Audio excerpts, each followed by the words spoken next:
Hello and welcome to livealittlehigher.com. Today we continue with the book of Rabbi Shlomo Majewski, The Hasidic Approach to Joy. We continue in chapter 10 called Letting Go.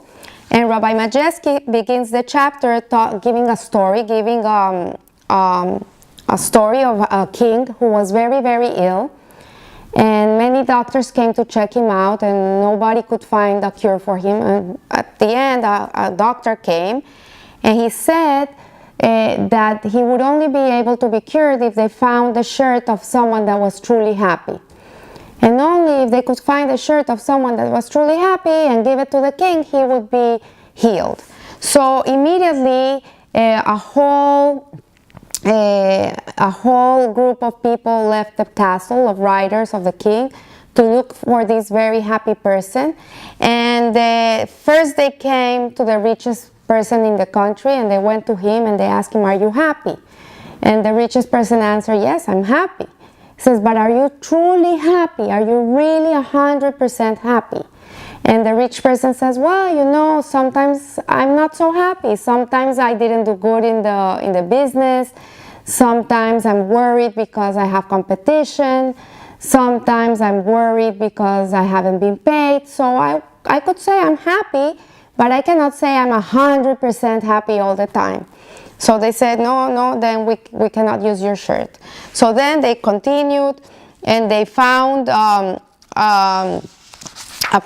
another person in the country, and this guy looked very happy. He was a teacher, and they went to him and they asked him, "Are you truly happy?" And this teacher said, "Yes, I'm truly happy. I'm very happy." And they said to him, "But are you 100% happy? Are you really, really happy?" So this person said, "Well, sometimes I get a little bit down. I feel I'm not loved. Sometimes I come to teach the kids and they won't behave, so I feel I'm not so important to them. And I have some self-esteem issues. And so I could say, like, most of the time I'm happy, but sometimes I feel a little down." So they left him, this guy, they couldn't use their shirt. And they went from person to person, and the story goes on with each person they found.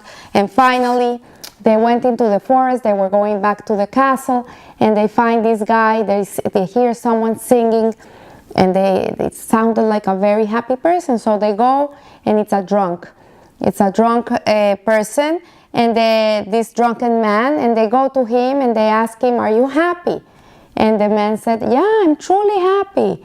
And they said, "But are you 100% happy?" He says, "Yeah, as happy as you can be. Never had a worry in my life. I'm the happiest person in the world."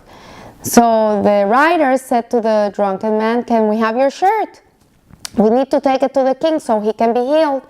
He says, "Well, I have a problem. I have no shirt." He had no shirt.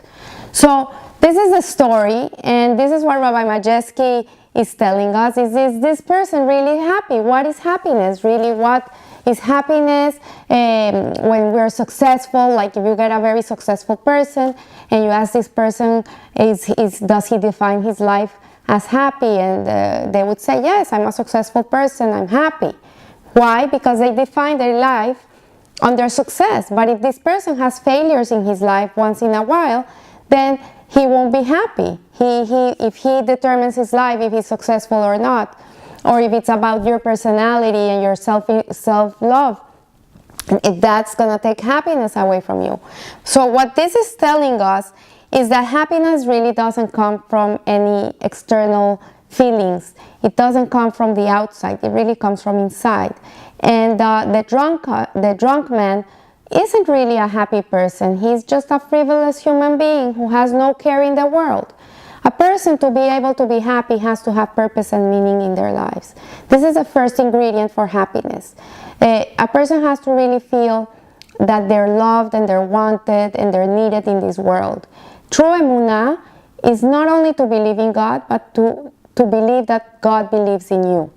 And a person that lives by this motto in their lives, and they know they have something to give to the world, and they have purpose and meaning, they will be happy people, because they're always going to be worried about giving to the world, giving to Hashem, and not about what the world is going to give to them. And if they're successful or they're not successful, they're going to be happy anyways, because this type of person has something called Kabbalat Ol, which means that he is bounded by the yoke of heaven. He does whatever he has to do. He works the hardest. He does the best. He's the best he can be. But ultimately, he knows that the outcome of whatever he's trying to do is not in his hands. It's in the hands of Hashem.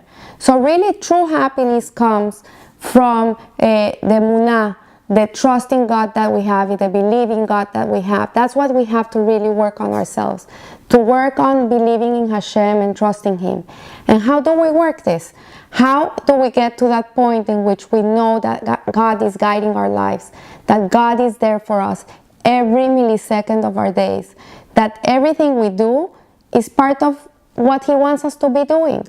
Every person comes into this world with a purpose and a meaning and a mission, and with tools and a personality and good midot, good character traits, and not so good character traits. So we have to work on this. Whatever is not so good in us, we have to work it till we perfect it and we refine ourselves.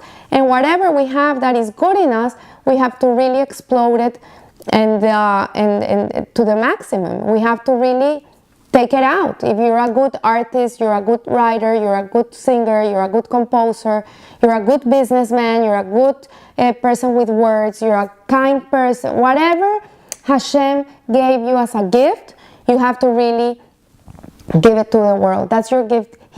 Hashem's gift to you, but it's your gift to the world. And this is something important to teach our kids. Sometimes people are very much into changing people, into making people be something they're not. And I'm a mother also. I have 3 daughters, and they were all completely different. And I remember trying to fit one in the life of the other. Tennis classes for everybody, gym classes for everybody. And it happens to be not everybody is for a tennis class and not everybody is for a gym class. Each person is different. So you have to look at what is good in each person and really bring it out. Do everything so that person can shine in this world. And in that way, that person will always feel fulfilled and successful in life because he's living up to who he is. And in times when he's not successful and when he has failure in his life, he'll be able to let go of that failure and move on. Get up and clean yourself and move on. Because at the end of the day, it's Hashem, the one that gives us everything. He's the one that gives us the personality. He's the one that gives us our strength. He's the one that gives us the intelligence, the beauty, the charm, everything. And He gives us the opportunities too. So when we're able to connect to this truth in our lives, and we work on it, we really work on it. We every day we thank God for everything He gives us. We thank Him for all our gifts, and we really try to live up to that. And you'll see how Hashem starts sending all the opportunities for you to be able to fulfill your purpose and your meaning in this world. And in that way, you will be truly happy. Because true happiness doesn't mean that sometimes you're not sad. It doesn't mean that everything is perfect. True happiness means that you are fulfilled and you feel satisfied in life and you have a connection to God. That's true joy. So I want to wish you a happy week. Remember, this is the month of Adar. We have to increase in our joy. And also Purim is coming on Saturday night. And we have to have happy thoughts in our minds. We have to really work on this. The world is very negative and very scary. And it's up to us to really bring a different reality into our heads. And God willing, if everybody would be able to tap into joy, the world would be a joyful place because there would be no space for sadness. So live a little higher. Thank you.